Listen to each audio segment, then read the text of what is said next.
Assalamualaikum warahmatullahi wabarakatuh.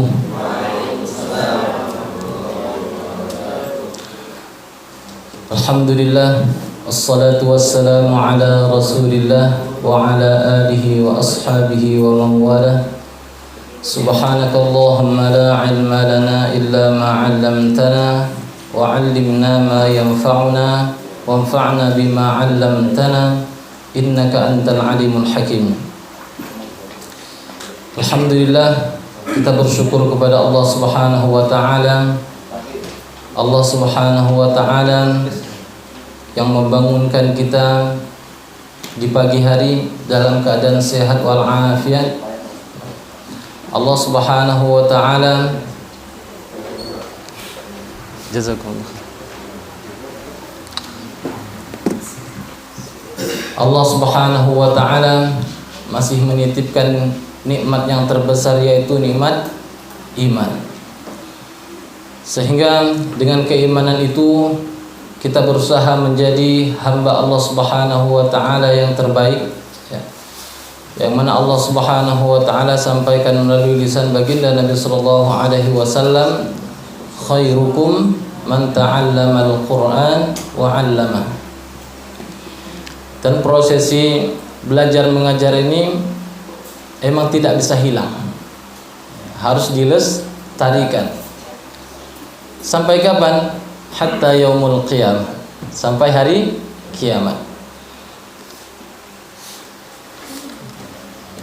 Karena Allah Subhanahu wa taala menciptakan langit, menciptakan bumi, menciptakan apa yang di antara langit dan bumi ini, semuanya Allah Subhanahu wa taala atur dengan ilmu.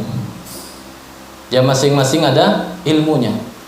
Bagi yang cinta pertanian ada namanya ilmu pertanian. Allah Subhanahu wa taala ya titipkan bagi mereka itu ilmu-ilmu agar bagaimana menjadi wasilah, menjadi asbab, menjadi orang yang digunakan oleh Allah Subhanahu wa taala untuk mengatur alam ini. Walaupun tanpa ada orang itu, Allah Subhanahu wa taala mampu untuk mengerjakan itu. Begitu juga ilmu pertambangan. Kita yang hari ini mungkin hari-hari baca Quran, ya kan? Hari-hari bertemu dengan anak-anak santri. Suatu ketika mungkin dibawa kita di suatu tempat pertambangan emas. Nah, yang terbesar di mana di Indonesia? Freeport namanya, ya kan? Sampai ke sana dibawa, silakan Ustaz. Apa yang terbayang sama kita? Baca surah Al-Fatihah di situ, ngaji kita di situ. Kenapa? Karena kita nggak ada ilmunya untuk bagaimana melanjutkan pertambangan tersebut sehingga mengeluarkan emas hasil dari bumi. Ya, emas, bukan mengeluarkan emas Paijo dari situ kan, atau emas Jono dari situ, enggak. Jadi begitulah Allah Subhanahu wa taala sudah titipkan masing-masing ini ada ilmunya. Dan ilmu yang terpenting, yang sangat penting di atas yang penting itu adalah ilmu tentang iman. Nah, ini hari-hari kita belajar, ya kan? Kamar nahnu naltaqi, ya, natahaddatsu 'anil iman. Sudah berapa kali kita bertemu pertemuan dengan membicarakan tentang iman ini?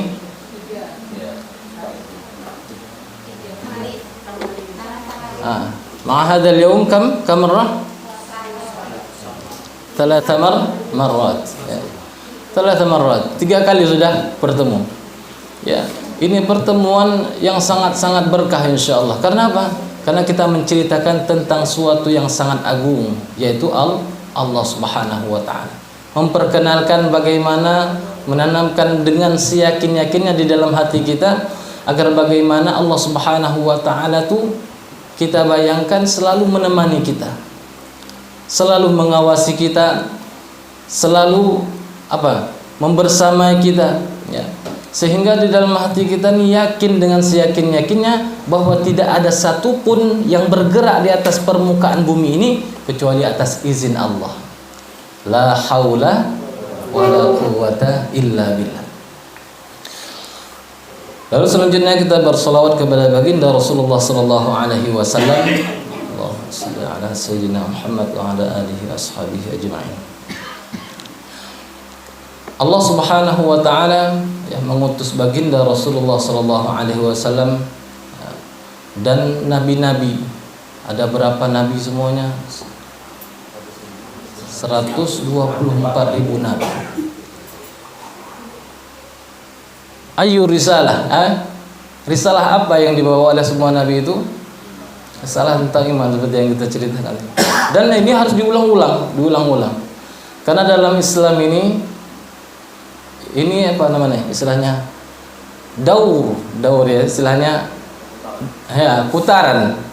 Seperti kita sholat, Ustaz. Hari ini kita sholat subuh, ya kan? Besok kita jam pagi-pagi sholat subuh. Besok lagi kita sholat subuh, begitu. Seperti istilahnya tawaf. Tawaf itu dah mutar sampai Hajar Aswad, jumpa lagi, mutar lagi, kan? Begitulah.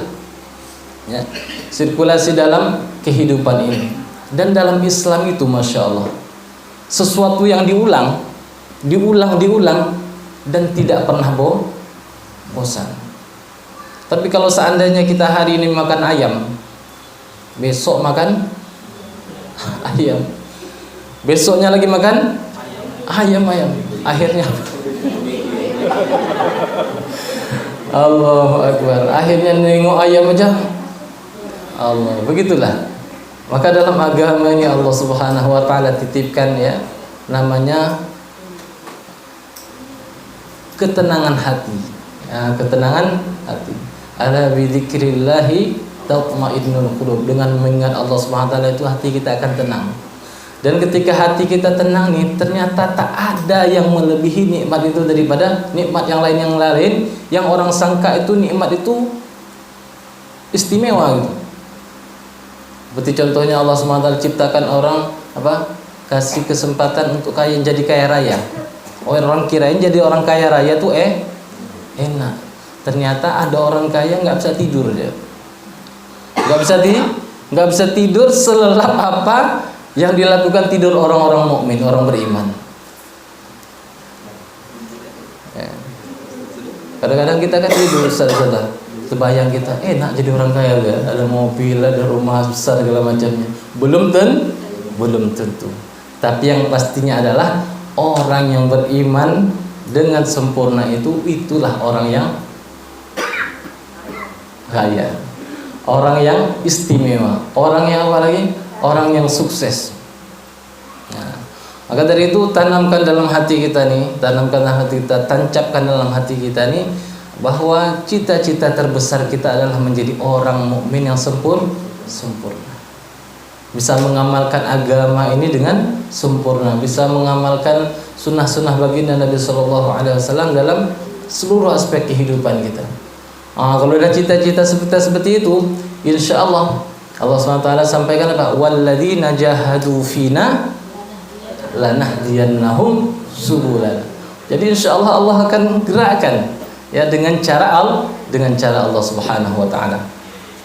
Maka ustaz-ustaz yang dimuliakan oleh Allah Subhanahu wa taala, teruslah dalam keimanan kepada Allah Subhanahu wa taala. Ceritakan tentang iman kepada Allah Subhanahu wa taala sehingga ya, dalam lisan kita ini enggak ada lagi kata-kata yang kotor, kata-kata yang istilahnya enggak bagus, menyakiti hati orang lain, memfitnah dan segala macamnya. Karena apa? Kita sibuk dengan perkara iman. Kaifa halukum al-yawm? Alhamdulillah. Bikhairin alhamdulillah am naqul alhamdulillah nahnu bikhair? Sawa. Aina afdal? Alhamdulillah nahnu bikhair. Ya, kami dalam keadaan sehat. Wa nuqaddimu ya al-kalimah alhamdulillah. Ini kan nampaknya sepele kan? Bi khairin alhamdulillah atau alhamdulillah nahnu bi khair, nampaknya sepele. Tapi kalau kita melihat dari sisi yang lain ya, bagaimana Allah Subhanahu wa taala menginginkan ya, Allah Subhanahu wa taala itu didahulukan. Karena kalau kita sudah mendahulukan Allah Subhanahu wa taala, maka yang lain akan mudah. Nah, kalau kita sudah mendahului Allah Subhanahu wa taala, maka yang lain akan mudah. Alhamdulillah ya. Pada kesempatan kali ini insyaallah kita akan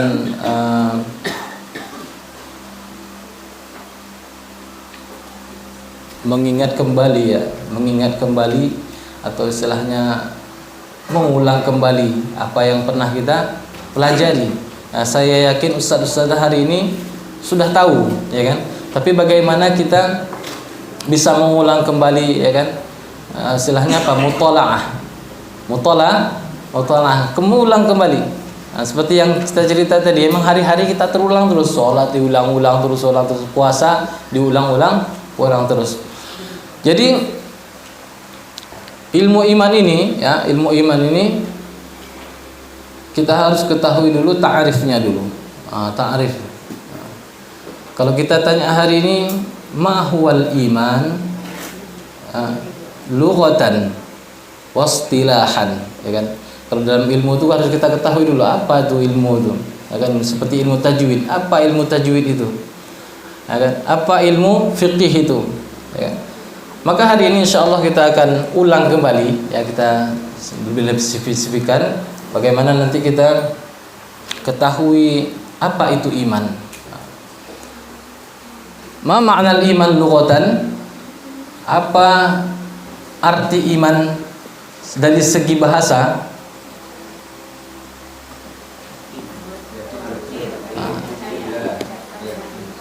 Ya.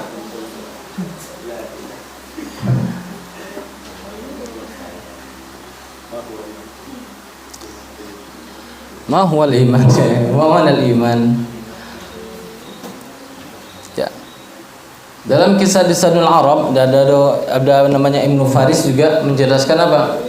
Al-iman maknahu lughatan al-awwal, yakni dua makna yang beliau ambil, ya. Yang pertama apa? Berasal dari kata apa? Amanah yu'minu imanan. Nanti kita belajar bahasa Arab seperti itu juga, nanti kita akan mengetahui akar daripada kata itu fa'ala, ada yaf'alu, ada yaf'ulu, ada yaf'ilu. Itu kata asal katanya, kata sandinya. Kalau ini amana yu'minu berarti amana yu'minu berarti fa'ala yuf'ilu. Lihat daripada barisnya saja. Amana yu'minu berarti ya-nya itu kembali kepada ya dhamir itu tadi, ya kan? Fa'ala yuf'ilu, ya. Ain fi'ilnya mana, fa fi'ilnya mana, lam fi'ilnya mana. Jadi ikut aja itu. Jadi saat-saat yang dimuliakan oleh Allah Subhanahu wa taala, al-awwal yakni bimakna amanah. Bimakna amanah. Diddu al-khiyanah. Lawan kata daripada khianat. Ini makna yang pertama.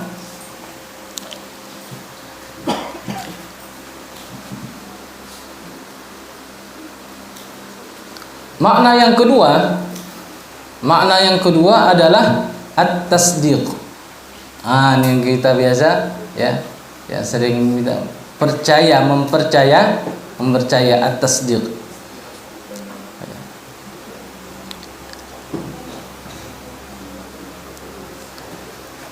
Ini makna ini berdekatan dia, saling berdekatan. Apa? Amanah sama tasdiq. Karena apa? Karena orang-orang yang amanah ini ya bisa dipercayai. Nyambung dia. Jadi dua kata ini tak bisa lepas dia. Dekat-dekatan. Maka ini sesuai dengan firman Allah Subhanahu wa taala dalam surah Yusuf kalau enggak salah saya. Dalam surah Yusuf ayat 17. Bagaimana firman Allah Subhanahu wa taala? Ya. Berarti abang saudara-saudara Yusuf mengatakan apa kepada Nabi Yakub? "Wa ma anta bimu'minin lana walau kunna shadiqin." Wa ma anta bimu'minin lana walau kunna shadiqin. Sungguhnya engkau tak akan percaya kepada kami walaupun kami sudah berkata yang benar. Walaupun dalam kisahnya itu mereka berbohong. Tapi bi mu'minin lana disebut di sini dalam artian apa? Percaya.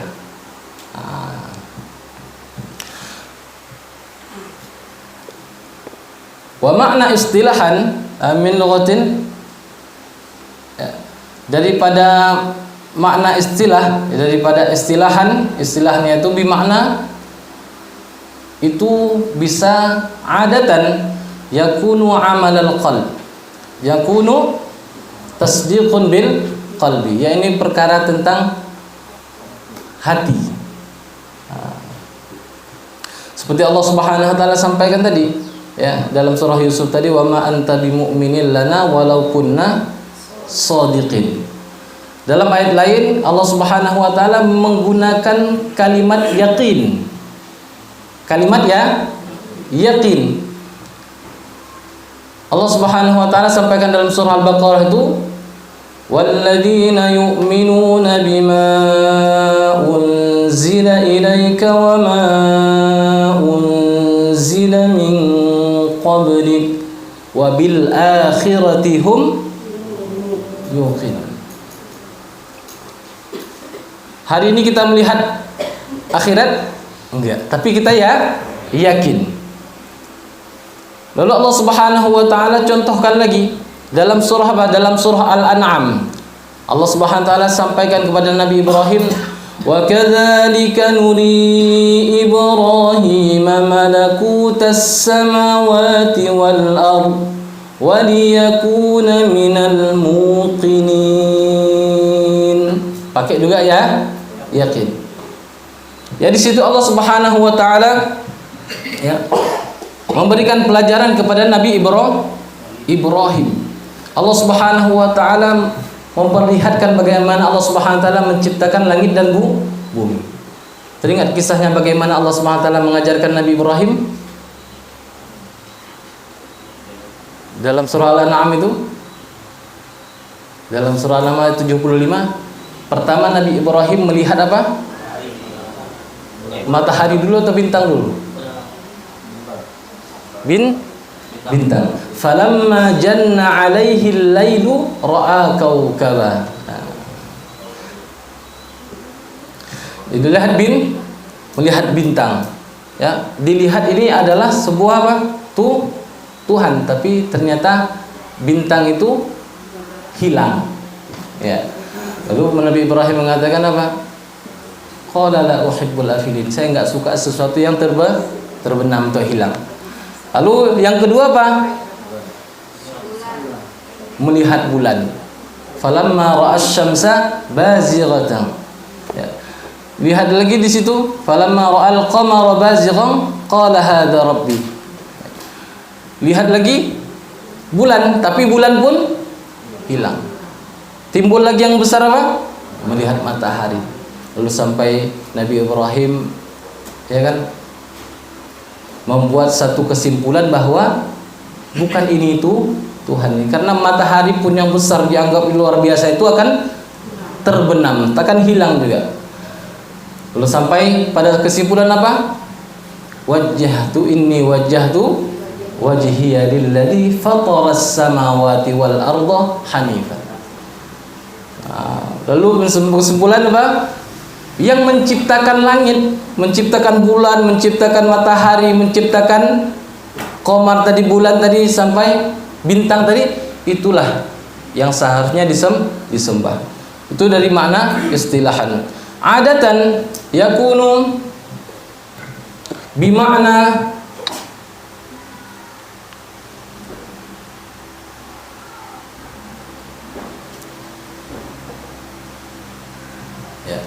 dengan pernyataan dalam bentuk ucapan bil qaul. Ya Allah Subhanahu wa taala contohkan ya dalam surah Al-Baqarah. Allah Subhanahu wa taala berfirman, qulu amanna billahi wa ma unzila ilaina. Kalau dalam surah Ali Imran bagaimana? Akhir juz 3. Qulu amanna billahi wa ma unzila alaina. Kalau di juz 1 pakai ilaina, kalau pakai di juz 3 pakai alaina. Ya. Arti kata apa? Sesuatu iman itu harus diucapkan, bukan hanya sekedar dipercayakan dalam hati. Ya. Juga seperti firman Allah Subhanahu wa taala dalam surah Al-Kafirun. Allah Subhanahu wa taala berfirman apa? Qul ya ayyuhal kafirun la a'budu ma ta'budun. Dalam surah Al-Ikhlas Allah sampaikan apa? Qul huwallahu ahad. Harus diucapkan qul ya Muhammad, ya. Huwallahu ahad. Lalu apa lagi? Sabda baginda Nabi sallallahu alaihi wasallam, ya, umirtu an uqatilan nas hatta ashhadu la ilaha illallah. Sampai mengucapkan itu, yang baginda Nabi sallallahu alaihi wasallam diperintahkan oleh Allah Subhanahu wa taala untuk membunuh atau memerangi orang manusia ini sampai mengucapkan kalimat la ilaha illallah. Artinya apa? Harus ada ucapan. Bukan hanya sekedar mempercayai dalam hati. Lalu pertanyaannya, Ustazah, ya, bagaimana nanti kalau ada orang bisu? Apa dia harus mengucapkan kalimat la ilaha illallah, syahadat di depan? Gimana caranya?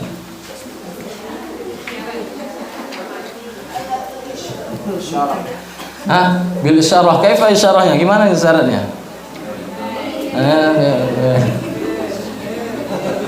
Kalau yang paham bahasa, gini isyarat ini tadi. Kalau yang nggak paham, ada yang paham di sini, Ustaz? Yang bahasa ada ya? Nggak ada ya? Jadi kalau ada orang bisu hari ini pengen masuk Islam dia ke tempat kita nih, Masya Allah. Maka di situ para ulama mengatakan apa? Ya, dilihat daripada amalannya. Jadi bagaimana dia mengatakan beriman kepada Allah Subhanahu wa taala, maka lihat daripada aktivitasnya, yaitu salat. Adalah salat. Tapi dia bisu, nggak bisa baca Al-Fatihah. Gimana itu? Gimana kita menjawabnya? Kalau ada orang bertanya seperti itu, gimana kita jawabnya? Ya, nanti ada santri atau murid nanya seperti itu, Ustazah, gimana orang tuh masuk Islam ya? Sedangkan mereka nggak bisa bersyahadat, mengucapkan kalimah la ilaha illallah Muhammadur Rasulullah. Itu tadi dengan amal. Dengan amal tadi.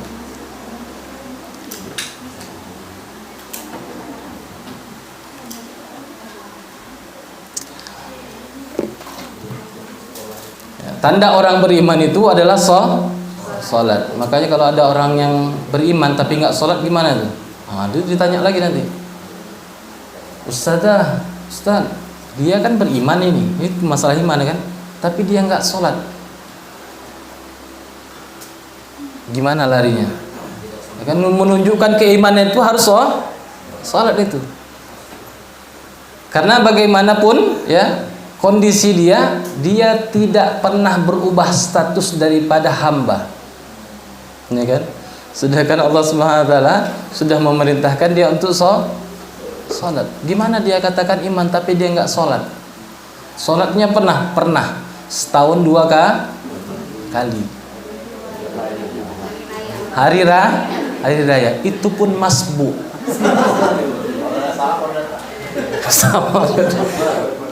Kalau masbu hari raya gimana? Masbu kan istilahnya pakai takbir ya kan? Masbu. Gimana dia sholatnya tuh? Apakah nambah takbir tadi? Itu jadi pertanyaan-pertanyaan nyambung udah pada iman tadi.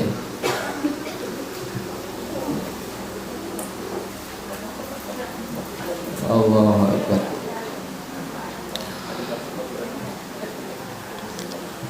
Dan makna yang ketiga, itu yang kedua tadi, yang pertama dengan amalal qalbi, yang kedua bin nutqi, namanya bin nutqi, istilah dengan ucapan. Yang ketiga, kalau dalam Al-Quran dan As-Sunnah itu kita melihat makna daripada iman ini adalah ya, al-amal, sebagai amal atau aktivitas kerjanya.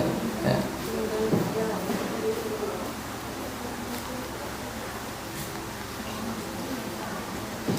Allah Subhanahu wa taala berfirman dalam surah Al-Baqarah ayat 143. Allah Subhanahu wa taala, wallahu dalam 143 bagaimana? Wa kadzalika ja'alnakum ummatan wasatan litakunu syuhada'a 'alan nasi wa yakuna ar-rasulu 'alaikum syahida. Terus kunta 'alaiha illa lina'lama man yattabi'ur rasula mimman yanqalibu 'ala aqibaihi wa in kanat wa ma kana Allahu liyudhi'a imanakum. Allah Subhanahu wa taala enggak pernah menyia-nyiakan iman kalian. Apa artinya ini? Aktivitas waktu itu kan apa? Perubahan kiblat. Kiblat awal di mana?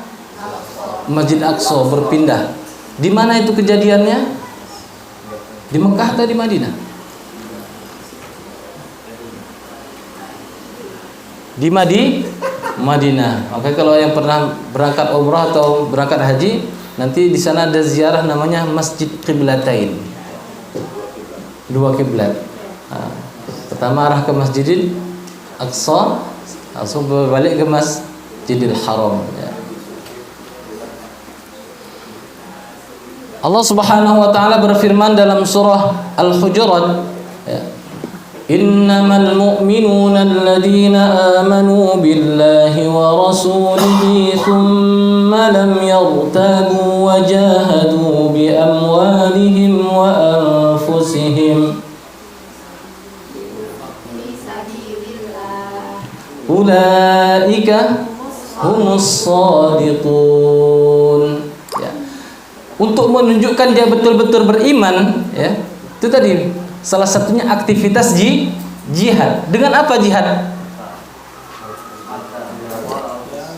Fisabilillah bi amwalikum wa anfusikum fi sabilillah. Kadang-kadang kalimatnya fi sabilillah dulu baru bi amwalikum wa anfusikum. Hari ini kita enggak berjihad. Ya kan, enggak nampak iman kita. Ada yang berani berangkat ke Palestina hari ini? Nanti dulu Pak Ustaz.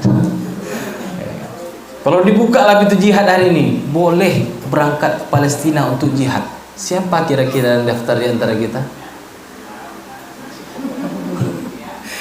Ini menunjukkan aktivitas iman, karena kita yakin bahwa mati syahid itu adalah mati yang paling utama. Kan tidak ada balasan yang lebih tinggi balasan daripada syuhada. Kalau orang hafal Quran itu bisa mensyafaatkan berapa orang? 10 orang. Tapi kalau mujahid, ya mujahid, dia jihad fisabilillah dengan perang segala macamnya, berapa orang? Bisa menyelamatkan 70 orang. Allahu Akbar. Tapi kalau ditanya sama kita hari ini, berani berangkat ke Palestina? Jawabannya ya tadi kan, yakin itu betul-betul. Nah, masuk dia kepada itu. Benar kita mempercayai ya firman Allah Subhanahu wa taala, percaya kita dengan sabda baginda Nabi sallallahu alaihi wasallam, tapi ketika aktivitasnya lemah. Ini tanda-tanda imannya belum sempurna. Termasuk saya kalau ditanya hari ini, ya kan? Berat ya kan? Karena terbayang kita, ini varionya tinggal nama siapa nanti. Terbayang belum lunas pula ya kan. Terbayang kita nanti rumah ini gimana, anak gimana dan segala macam. Padahal pertemuan paling indah itu berkumpul sama keluarga itu adalah pertemuan di dalam surga, enggak akan pisah selama-lamanya. Kalau hari ini Pak, Ustaz-ustazah ya kan, kita masih bisa berpisah. Kita meninggal duluan atau anak kita duluan, atau sebaliknya anak kita duluan atau kita duluan.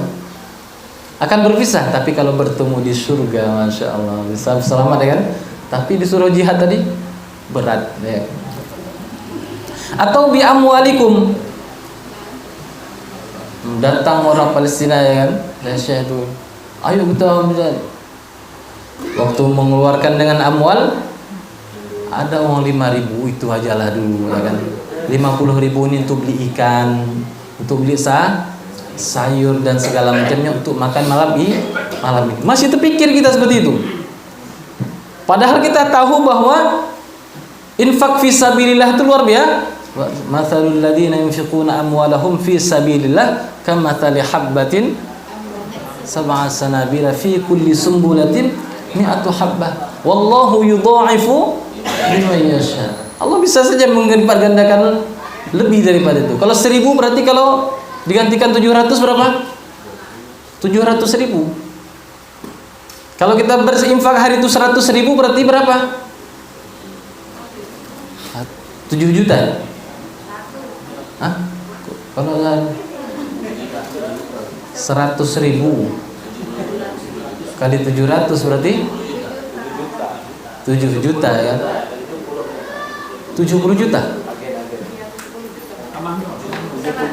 Tambah nolnya aja. Berapa? 70 juta. Baru 100.000. Tahu kita infaknya seperti itu. Tapi waktu datang orang Palestina atau datang orang yang sedekah untuk jihad itu tadi, uangnya 5.000. Masih terpikir kita?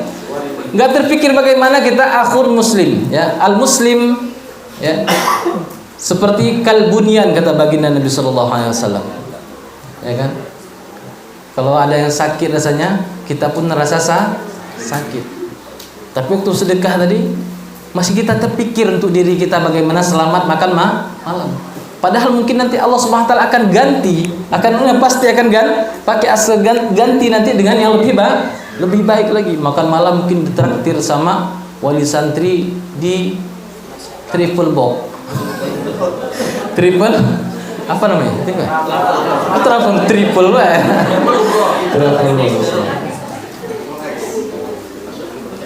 Begitulah keimanan ini. Ustaz-ustaz yang dimuliakan oleh Allah Subhanahu wa taala. Ya. Apalagi dalilnya? Dalilnya bahwa iman itu menunjukkan tentang aktivitas. Seperti hadis yang saya bacakan di pekan yang lalu, ada pertemuan yang lalu, baginda Nabi sallallahu alaihi wasallam bersabda, al-iman bid'un wa sab'un au bid'un wa sittuna syu'batan fa afdaluha qaulu la ilaha illallah wa adnaha imatatul adha 'anil tariq ya wal haya'u syu'batun minal iman.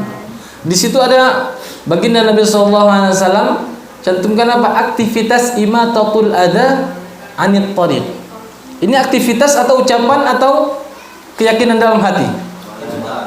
Aktivitas, amalan. Juga apa? Wal haya. Haya ini dari rasa malu. Aktivitas atau ucapan atau dalam hati? Ucapan dalam hati. Jadi ada kesimpulan ya. At-tasdiqu bil qalbi. Dan diucapkan dengan lisan, wa nutq bil lisan, wal amalu bil jawarih. Ini pendapat para ulama seperti Imam Malik, Imam Syafi'i, Imam Ahmad bin Hanbal ya, mengucapkan al-imanu tasdiqun ya, dipercaya dengan hati, diucapkan dengan lisan dan diamalkan dengan jawarih. Itulah pertanyaan kita hari ini. Sangat-sangat lemah keadaan iman kita hari ini. Kita yakin ucapan kita luar biasa, kalimah la ilaha illallah, Allahu akbar gitu kan. Nah, habis itu apa? Dengan hati kita yakin kita bahwa tiada Tuhan selain Allah Subhanahu wa taala, tapi dalam keadaan amalnya jadi lemah hari ini. Contoh lemah saya sampaikan ya. Kita ketika di masjid, ada orang yang satu orang kita segani lah. Misalnya lah kita sholat di masjid, ada Ustadz Hamdi di situ. Misalnya kan, kita sholat zuhur. Saya pastikan kalau kita tanyakan ya, saya pastikan bahwa semuanya akan sholat sunnah qobliyah dan sholat sunnah ba'diyah. Betul nggak? Kalau saudara seperti itu, kenapa di situ? Pertanyaannya, kalau kita di rumah sendiri, saudara, ketika kita rumah sendiri, salat terlambatlah ke masjid apa segala macam, adakah kita sholat qobliyah dan ba'diyah? Ya kebanyakan, bukan kita suuzon ya, tapi kebanyakan sulit untuk apa? Amal bil jawarih berat. Amal bil jawarihnya berat. Maka Allah Subhanahu wa taala berfirman, "Wa man ahsanu dinan mimman aslama wajhahu lillah wa huwa muhsin. Wattaba'a millata Ibrahim hanifa wattakhadallahu Ibrahima khalila." Jadi iman itu tadi itu dia. Bin nutqi, dengan tasdik bil qalbi, ya kan? Lalu diucapkan dengan lisan dan amal bil jawarih. Ustaz-ustaz yang dimuliakan oleh Allah Subhanahu wa taala, juga hari ini untuk menghindarkan diri dari maksiat. Ini contoh nih. Ya. Contoh guys, kita nggak bisa menghalangi, misalnya pernah terjadi nih. Kita tahu bahwa keyboard itu haram atau halal? Yang nyanyi wanita, nggak ada lagi apa khilafiyah. Kalau tentang musik mungkin ada khilafiyah sebagian ulama, ya kan. Tapi kalau sudah ada wanita yang di atas, atau di situ ada khamar, ada minum-minuman, tidak ada khilafiyah. Tapi pernah satu kejadian, yang walimah ini adalah hafiz dan hafizah. Bisa terbayang? Hafiz dan hafizah. Datang kita tempat itu, ya, ternyata di situ ada son horeng dan segala macam. Berat ini. Karena apa? Masalah iman juga. Ya kan, bukan hanya sekedar kita tasdik dalam hati, ya kan, mengucapkan dengan lisan kita, tapi harus ada amal aktivitas. Setengah desain itu apa? Bukan kita untuk membuka aib orang lain, bukan. Ini untuk menjadi ibrah. Menjadi ibrah. Ternyata iman itu berat untuk dilaksanakan. Tahu kita konsekuensinya. Sesuatu yang kita jalani adalah suatu sunnah. Walimah itu sunnah atau sunnah, mendapat pahala. Tapi diri dengan maksiat. Apa yang terjadi? Inilah tadi rusaknya generasi yang akan dilahirkan. Maka ustazah yang dimuliakan oleh Allah Subhanahu wa taala, ya, setelah kita mengetahui makna al-iman ini, ya, kita harus berusaha meyakini hati kita dan kita ucapkan dengan lisan kita. Bukan hanya sekedar mengucapkan saya beriman, tapi lalu kita apa? Meninggalkan amalan-amalan yang menambah keimanan kita. Contohnya saya bilang, kalau kita hari ini zikirnya, ya kan? Rasulullah sampaikan apa? Fa afdaluha qaulu la ilaha illallah. Setelah sholat lah minimal, jangan di tempat-tempat lain kita bilang. Setelah sholat, ada nggak kita istighfar? Ada, misalnya kan? Ada mengucapkan subhanallah? Ada. Tapi sering meninggalkan apa? La ilaha illallah. Kita zikir masing-masing. Bagaimana mengupayakan. Ini kan ada jalan solusi yang diberikan oleh baginda Nabi Sallallahu Alaihi Wasallam, yaitu mengucapkan kalimat La ilaha illallah. Jadi dalam Sehabis sholat itu kita upayakan mengucapkan kalimat la ilaha illallah. Minimalnya tah 3 kali, tah 7 kali ya. Agar apa? Agar menambah keimanan kita. Lalu dari dengan bil jawari, dengan amalan-amalan tadi ya kan? Ada amalan-amalan yang bisa menaikkan iman. Ada juga amalan-amalan yang bisa menurunkan iman. Dan saya yakin ustaz-ustazah itu sudah sangat-sangat ahli dalam hal itu. Istilahnya sudah tahu tentang perkara hal tersebut.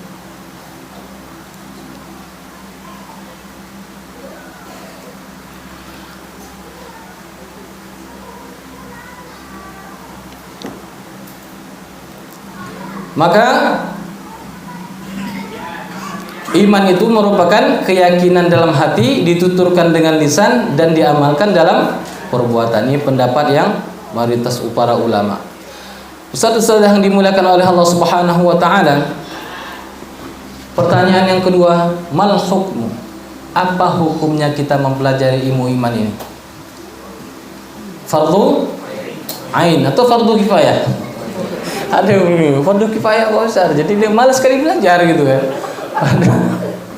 Padahal fardu ain.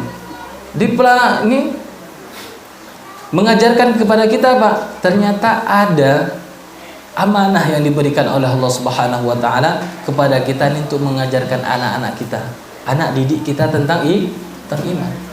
Itulah saya bilang tadi, bagaimana aktivitas belajar ini tidak boleh hilang. Terbayanglah kalau nggak ada sekolah, nggak ada rumah ngaji ya kan, nggak dikenalkan anak-anak dengan perkara iman.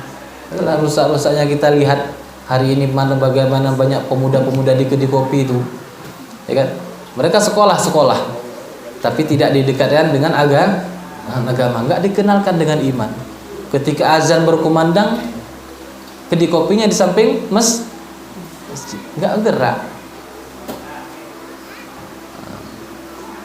Maka ini harus kita tanamkan dalam hati anak-anak kita ini, bahwa hukum mempelajari iman ini adalah fardu ain.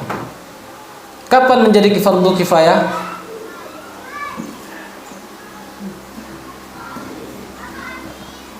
Ya. Ada orang ya di dalam, inilah kita bilang, dalam suatu kaum, satu tempat dan segala macamnya, harus ada orang yang bisa betul-betul memahami dengan dalil rasionalnya dan dalil secara nas. Untuk apa kira-kira? Seandainya kita ya kan belajar iman ini belum tuntas, lalu ada orang ateis nanya sama kita nih, ya kan? Allah itu sebetulnya ada enggak?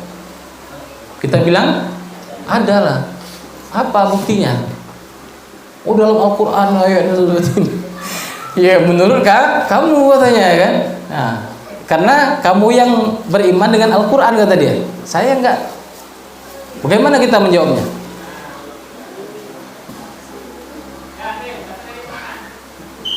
Harus jawab juga dengan rasional. Inilah apa yang pernah terjadi ya di masa siapa? Abu Hanifah. Pernah dengar Ustaz kisahnya Abu Hanifah dengan seorang ateis itu? Bagaimana ada seorang raja, pemimpin waktu itu yang mereka sombong kali dia. Jangan percaya ada Tuhan. Sehingga apa? Di tempat itu sedang dimuliakan oleh Allah Subhanahu wa taala, tak ada lagi ulama yang bisa membantah atau bisa menjawab dari pertanyaan dia tadi, karena memakai akal terus. Sampai singgah satu lagi namanya guru Imam Abu Hanifah ini tadi, namanya Syekh Hamad. Beliau ini tadi diundanglah oleh Raja Ateis ini tadi, diundang oleh Raja Ateis tadi untuk datang ke istana.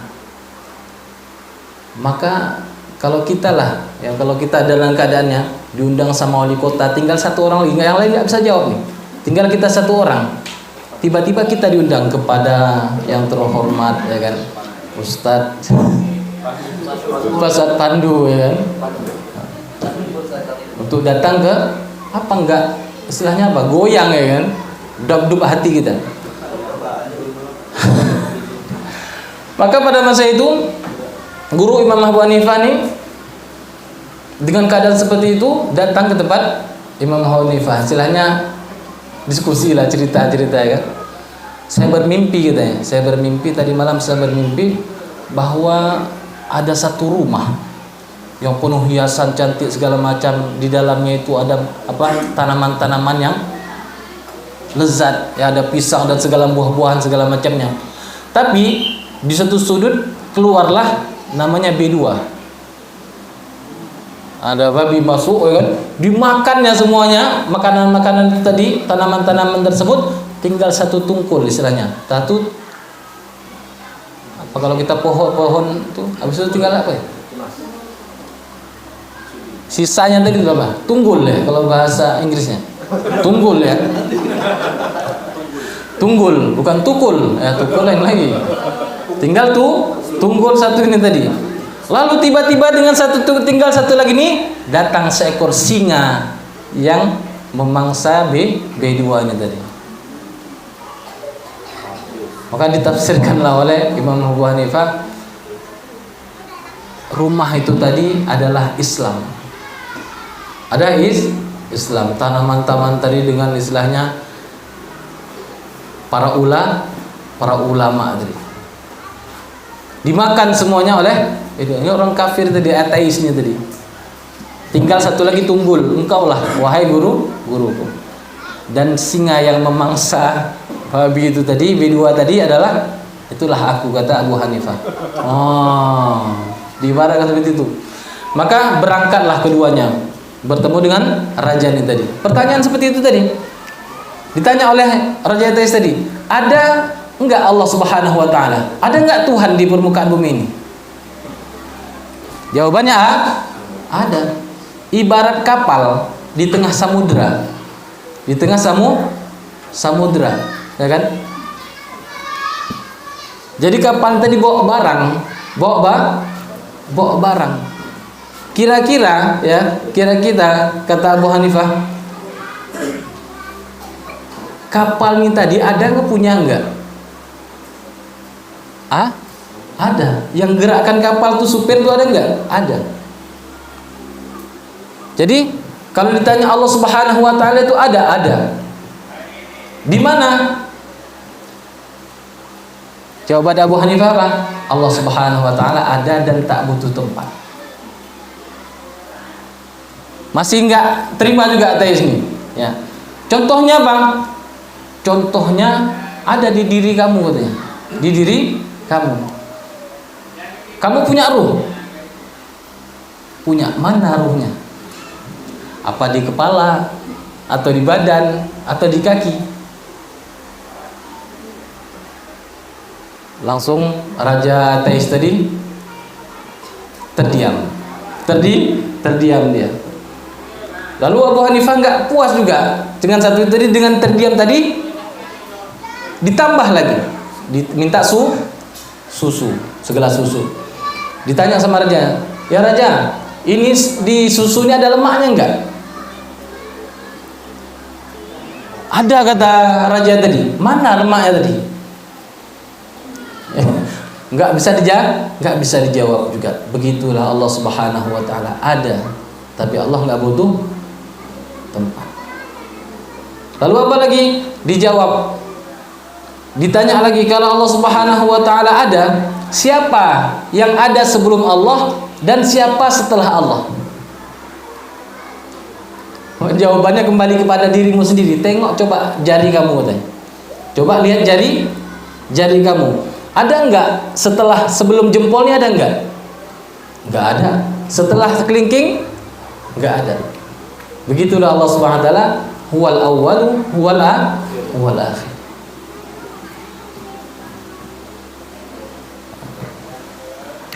Dan yang terakhir, ya, apa pertanyaannya? Apa, siapa yang ingat ceritanya? Pertanyaan terakhir apa?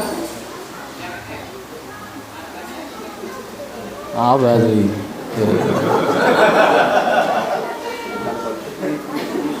Allahumma sholli ala sayyidina. Nah, yang terakhir nih. Yang terakhir agak kocak sedikit ya. Jadi ditanya. Pertanyaan terakhir adalah apa kerjaan Allah saat ini? Kalau ditanya lah sama kita hari ini Ustazah, Ustazah, apa yang Allah kerjakan hari ini? Jawabannya dengan rasional juga, nggak bisa dengan nas tadi, karena dia ateis dari nggak aku ada Tuhan. Maka dengan cerdas Abu Hanifah mengatakan terbalik nih, ya kan, terbalik nih. Seharusnya yang nanya itu di bawah, yang ditanya itu dia di atas. Kalau begitu, Raja kamu sekarang turun, saya naik ke atas. Saya yang naik ke atas, kata Abu Hanifah. Maka menjawab hal ini, Abu Hanifah mengatakan, inilah kerja Allah Subhanahu wa taala hari ini, yaitu menurunkan kamu dari kebatilan kamu ini tadi dan menaikkan yang hak, ya kan? Menaikkan saya ke atas ini untuk menegakkan kebenaran. Itulah kerja Allah saat ini. Ya. Jadi tanya, kadang-kadang seperti itulah orang-orang yang mungkin kita nggak terpikir hari ini. Karena apa? Karena kita hidup di Aceh, nggak jumpa sama orang seperti itu. Tapi terbayang nggak Ustaz-Ustazah kalau kita hari ini, ya kan, pergi ke Amerika ditanya tentang Allah Subhanahu wa taala, apa yang kita jawab? Mawjud fil Quran. Ya kan? Ada dalilnya dalam Al-Quran, ada hadis sunnah Rasulullah SAW. Nggak percaya dia. Maka harus jawab dengan. Maka untuk adanya orang-orang seperti itu yang mendalami betul-betul tentang ilmu iman ini, itu fardu kifayah. Kira-kira kalau di antara kita nih, ya Ustaz-Ustazah nih kan, siapa satu perwakilan kita? Ustaz Qazi atau Ustazah? Sering seperti itu orang. Seakan-akan pertanyaannya benar. Seperti ada yang mengatakan apa? Ngapain kita pakai jilbab kalau akhlak kita belum betul? Seakan-akan benar juga dia bilang.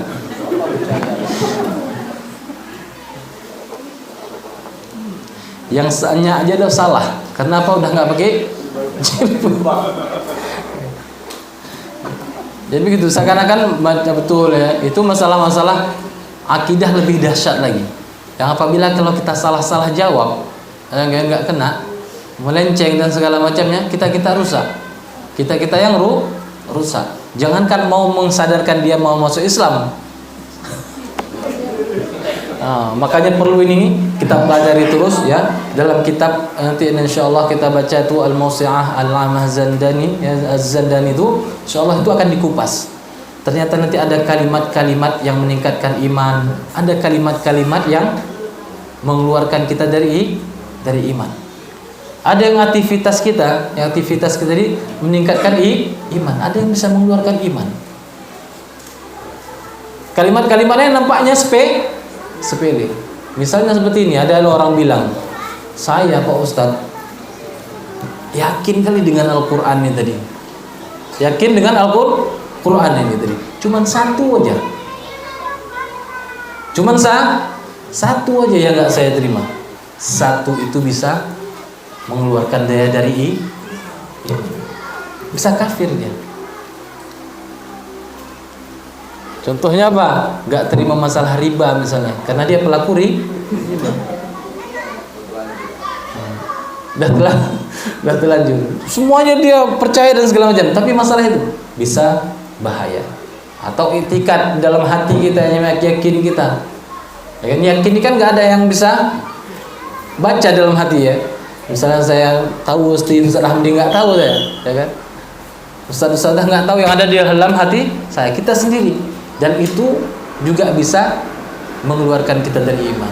Ada yang bisa meningkatkan iman. Insya Allah kita terus pelajari ini tadi, sehingga insya Allah ya Allah Subhanahu Wa Taala jadikan kita menjadi orang-orang yang bisa menjadi benteng keimanan untuk mempertegakkan kalimat la ilaha illallah ini tadi. Ketika nanti jumpa sama orang ateis, jumpa sama orang apa namanya, ya, Khawarij dan segala macamnya itu ya kan, yang mereka itu ingin merusak keimanan anak-anak santri kita, ya kan, murid-murid kita bisa menjadi benteng menjawab itu semuanya, insya Allah. Tapi kalau kita nggak punya, ya seperti Ustaz sampaikan tadi adalah faqidus syai' la yu'ti.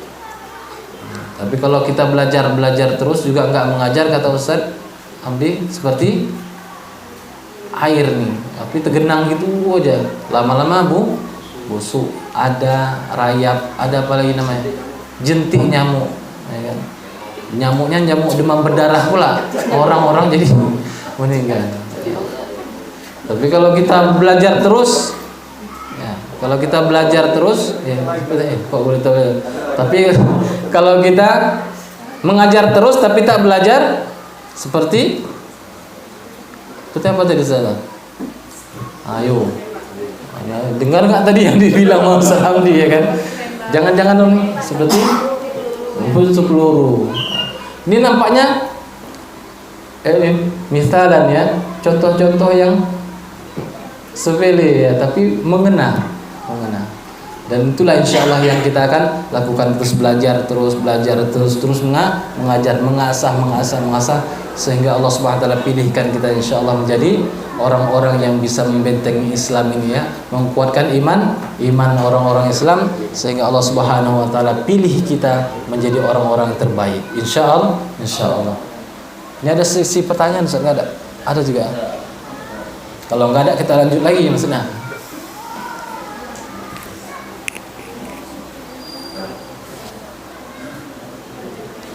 Ada pertanyaan kira-kira setelah?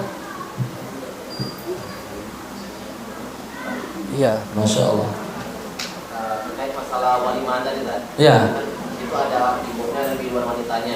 Kan haram itu saja. Iya. Bagaimana hukum kita menghadiri acara walimah? Oh, masya Allah. Acara buat gitu kan? Masya Allah. Pertanyaan yang luar biasa Ustaz. Jadi dah kayak gitu kan dah tahu kita haram nih. Dah tahu kita haram. Bagaimana kita yang sedang diundang, sedangkan menghadiri walimah itu hukumnya wajib.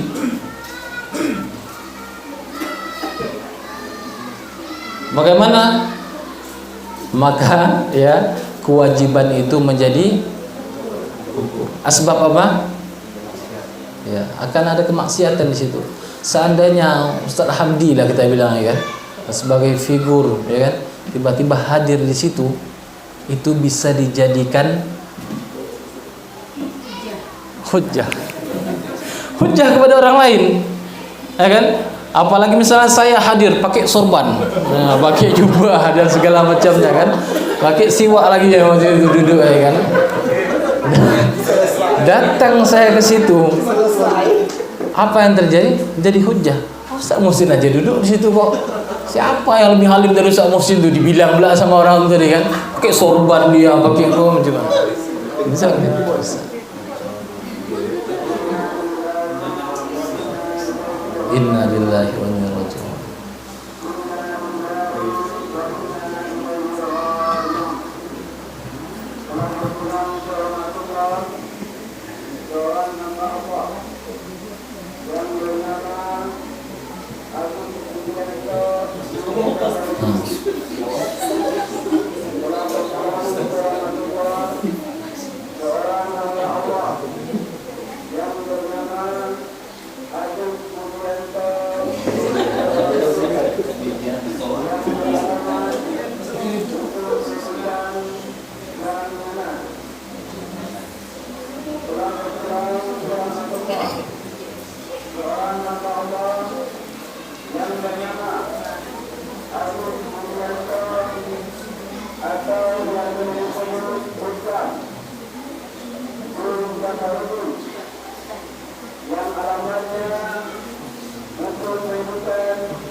Waalaikumsalam warahmatullahi wabarakatuh. Inna lillahi wa inna ilaihi raji'un.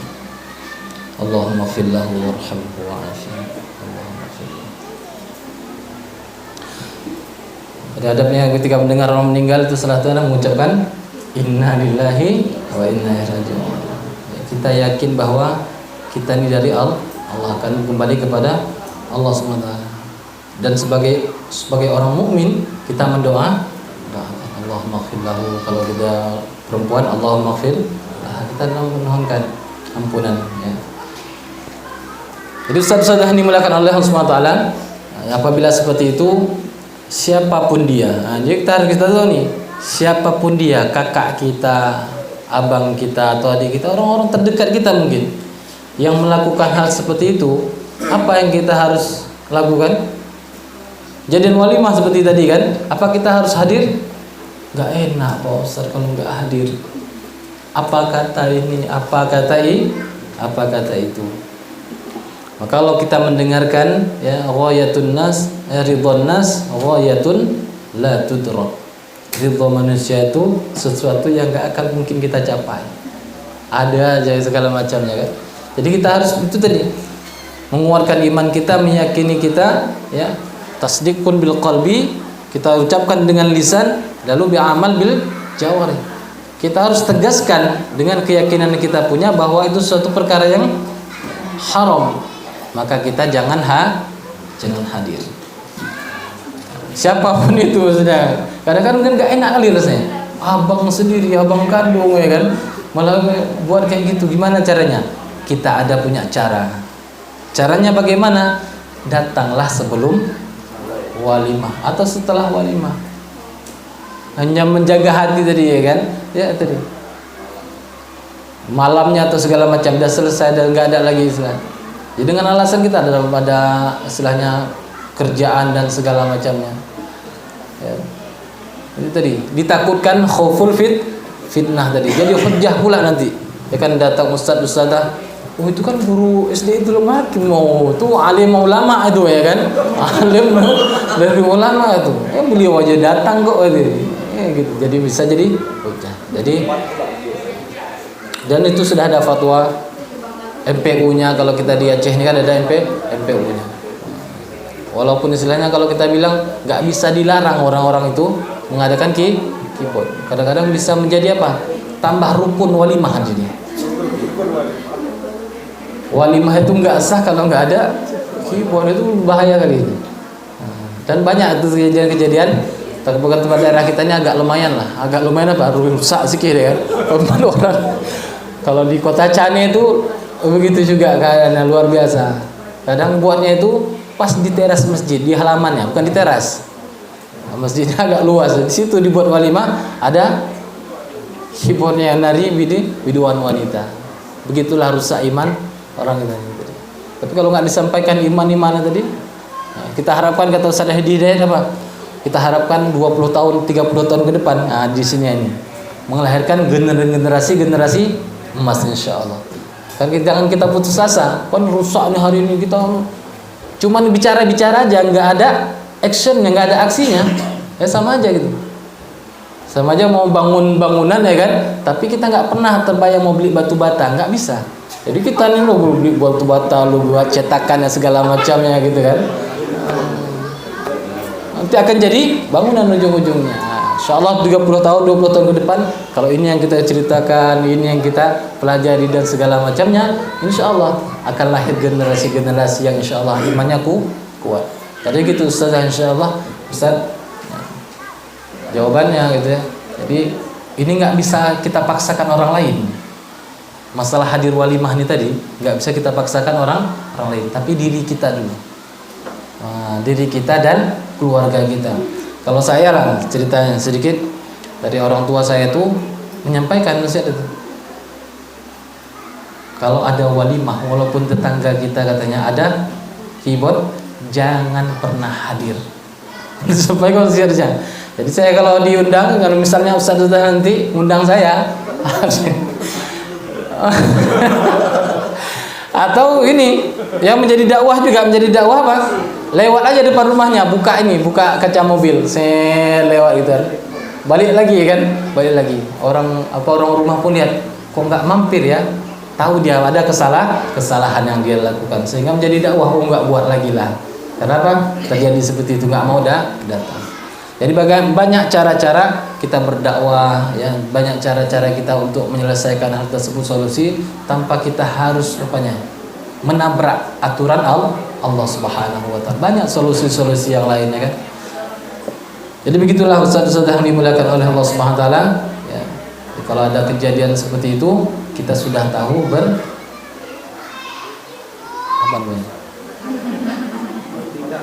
bertindak, bersikap.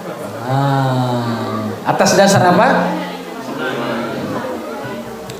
Itu sabda baginda Nabi sallallahu alaihi wasallam, "Man ahabba lillah wa ghadaba lillah wa a'ta lillah wa mana'a lillah." Ya. Orang itu ada nanti, ya, dia mencintai karena Allah. Dia marah karena Allah. Dia ngasih karena Allah. Dia enggak ngasih juga karena Allah. Nah, ini termasuk apa? Termasuk orang-orang yang imannya sudah mantap, mau menyampaikan apa? Pada imanan yang sempurna. Walaupun nanti baginda Nabi sallallahu alaihi wasallam menambah lagi, ya kan?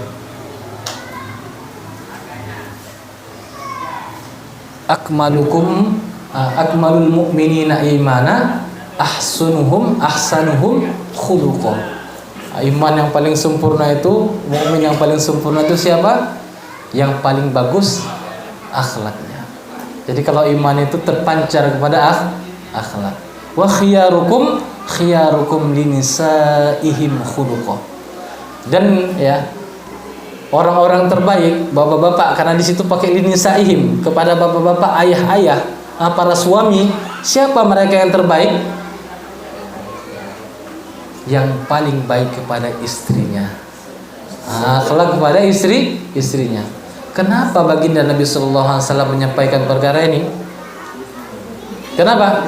Karena seringnya kalau bukan istri kita baik-baik kali, lembut kali, masya Allah, sana bu, ya kan? Apalagi dulu masih ta'arufan, masya Allah, baiknya luar biasa. Nggak diminta buah, tapi diantar buah.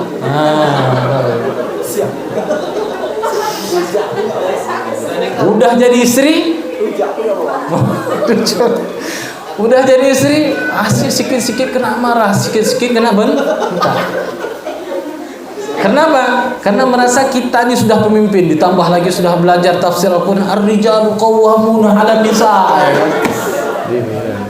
Penafsiran tadi salah, bukan berarti harus marah-marah, harus bentak-bentak, enggak gitu. Tapi dengan akhlak itu yang dicontohkan oleh baginda Nabi sallallahu alaihi wasallam. Maka kalau kita tarik lurus, ya, keimanan seseorang itu akan terpancar kepada akhlaknya, kata-katanya, lemah lembutnya kepada istrinya tadi. Gimana Ustaz? Hadisnya ulang. Ya, Masya Allah. Baginda Nabi sallallahu alaihi wasallam bersabda, "Akmalul mu'minina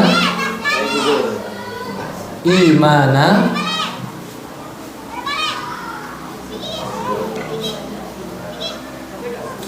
ahsanuhum khuluqa."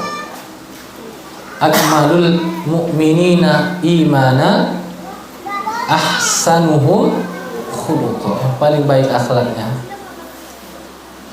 Wa khiyarukum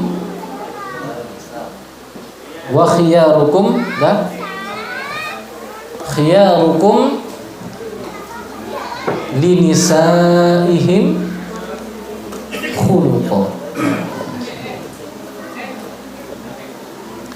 Tapi nampak di sini suami-suaminya sayang istri, ya, nampak lembut-lembut wajahnya. Nggak tahu nanti di rumah, ya. Masya Allah.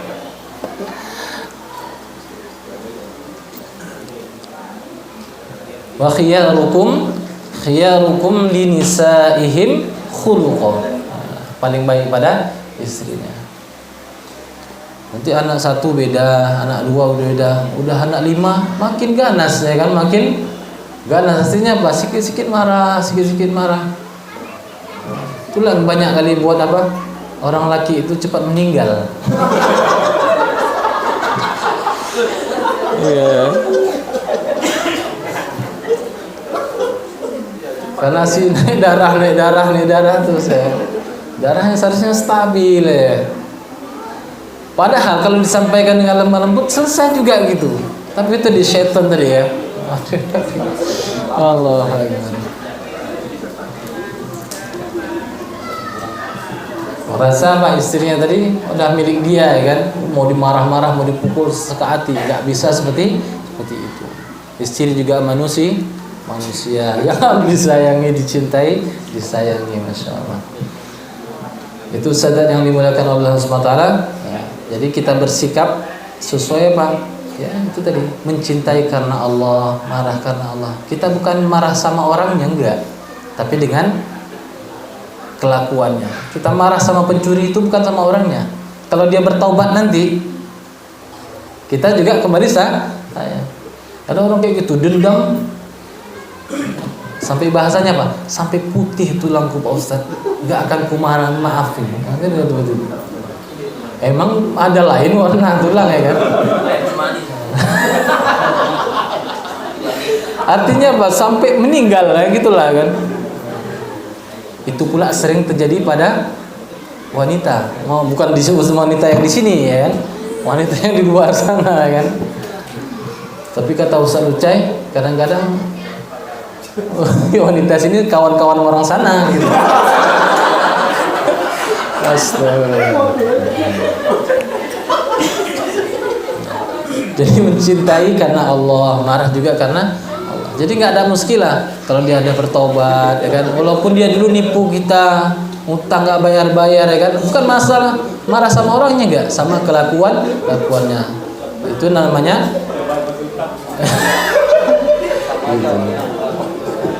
Tidak ada kebencian, itu yang mau dimasukkan ya. Tidak ada kebencian, tidak ada istilahnya menyakiti. Itu kalau imanan sudah sempurna itu. Jadi tidak ada yang disakiti dengan kalimat kata-katanya, dengan perlakuannya. Begitulah saudara yang dimuliakan oleh Allah SWT. Wallahu alam. Jadi kalau ada walimah yang ada keyboard gimana? Nah, sudah tahu kita bersikap itu yang pentingnya.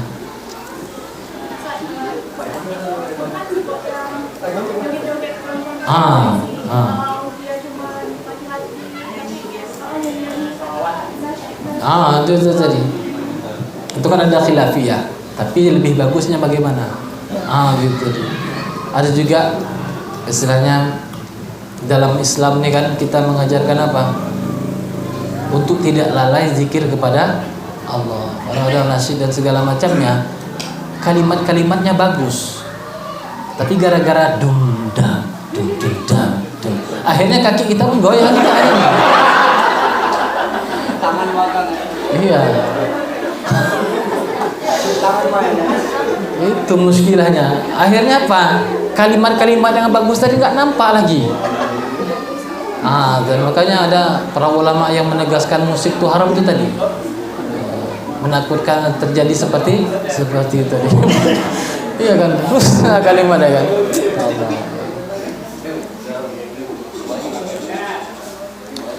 Jadi biar aja walimah aja biasa aja ada datang ya kan.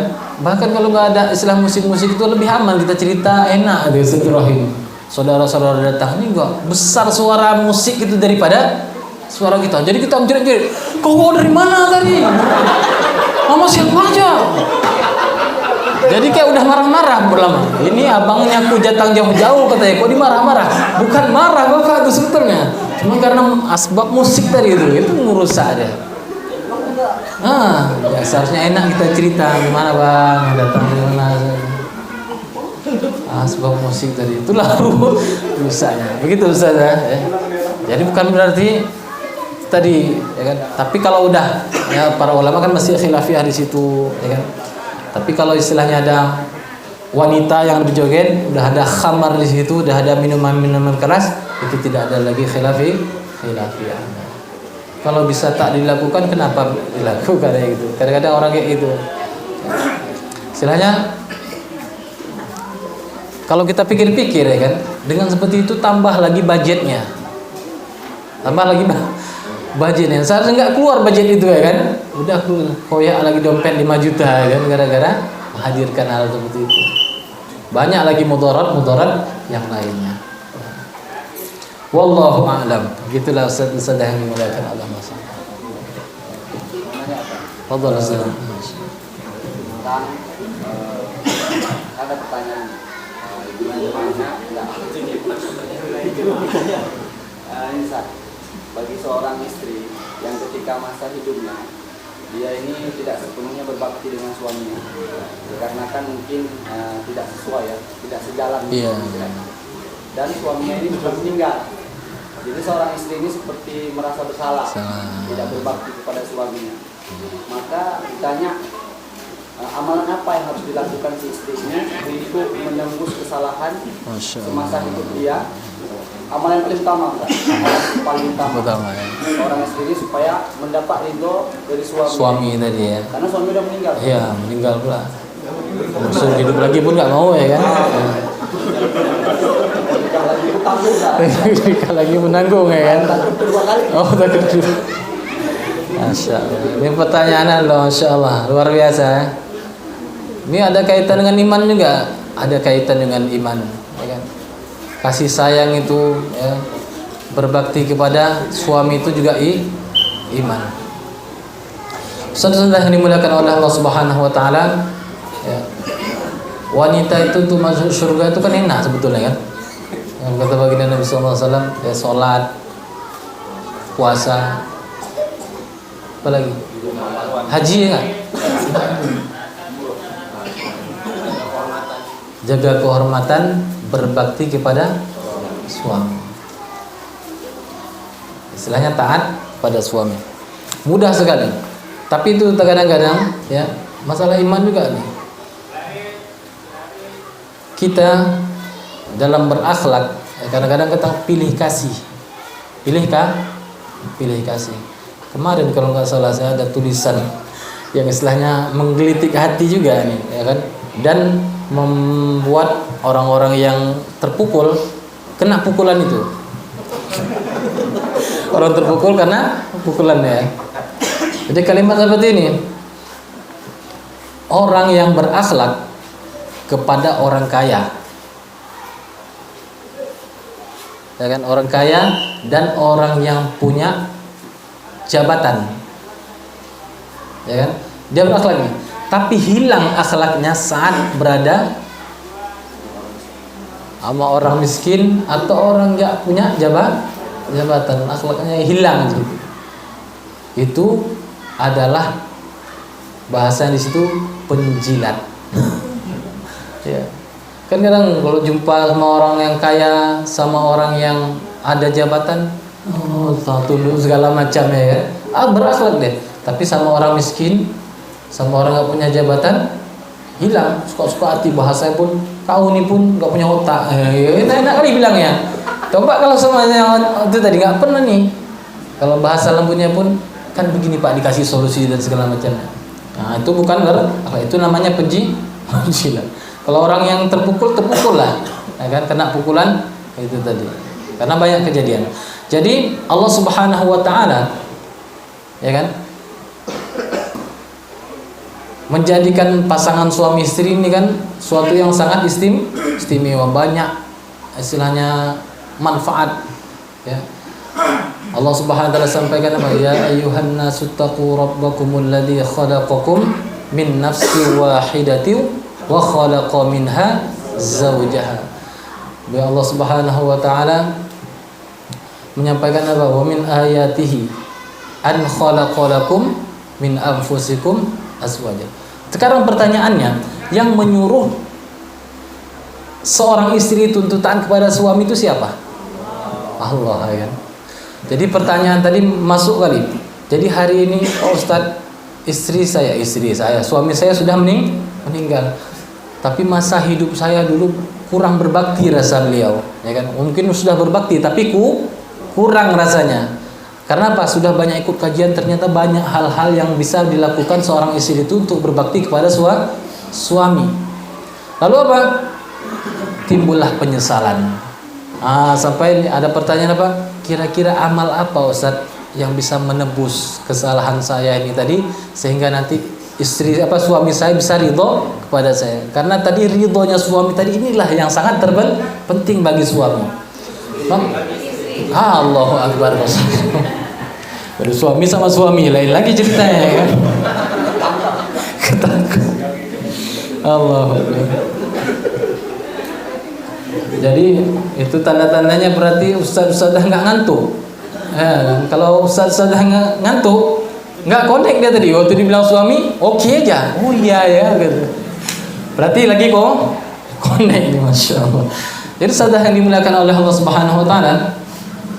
Jadi amalan apa kira-kira yang bisa selain mengantarkan keridhaan suami tadi? Suami nggak bisa pulang lagi.